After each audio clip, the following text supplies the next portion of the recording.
বলতেছেন কিয়ামতের সেই কঠিন ময়দানে আল্লাহ পাক রব্বুল আলামিন প্রত্যেক আদম সন্তানকে 5টি প্রশ্ন করবেন। যতক্ষণ পর্যন্ত কোন আদম সন্তান এই 5টি প্রশ্নের জবাব আনসার না দিতে পারবে ততক্ষণ পর্যন্ত এক পাও এদিক সেদিক অগ্রসর হতে পারবে না। কিয়ামতের কঠিন ময়দান কেমন হবে? রাসূল বলেছেন কিয়ামতের সেই কঠিন ময়দানে সূর্য থাকবে মাথার উপরে। সূর্যের প্রচন্ড প্রখর তাপের কারণে গুনাহগার বান্দার মাথার মস্তকগুলো টকবক টকবক করে ফাটতে থাকবে। সেই কঠিন মুহূর্তে আল্লাহ পাক রব্বুল আলামিন প্রত্যেক আদম সন্তানকে 5টি প্রশ্ন করবে। রাসূলুল্লাহ সাল্লাল্লাহু আলাইহি ওয়াসাল্লাম বলেন ওয়া আন মালিহি ফীমা আফনা। প্রথম নাম্বার হচ্ছে তার বয়স সম্পর্কে জিজ্ঞাসা করবেন।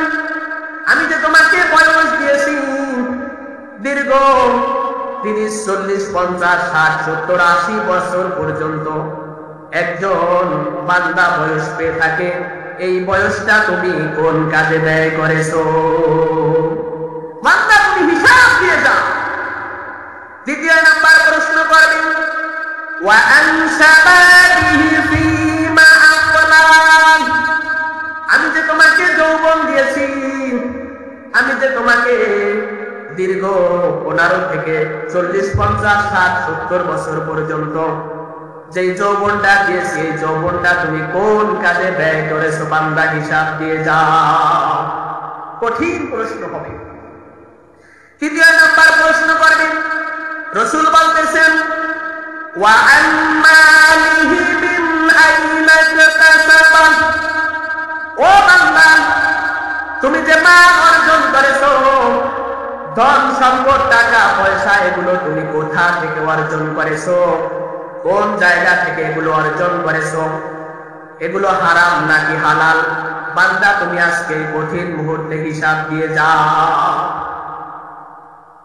চতুর্থ নাম্বার প্রশ্ন করবেন। রাসূল বলতেছেন ওয়া ফীমা আনফাকা। ও বান্দা শোনো, যেই টাকা পয়সা ধন সম্পদ বাড়ি গাড়ি যা কিছু অর্জন করেছো উপার্জন করেছো এগুলো তুমি কোথায় ব্যয় করেছো? কোন জায়গায় ব্যয় করেছো? বান্দা হিসাব দিয়ে যাও। সেই কঠিন মুহূর্তে পঞ্চম নাম্বার প্রশ্ন করবেন। রাসূল বলতেছেন ওয়া মাযা আমিলা ফীমা আলমা।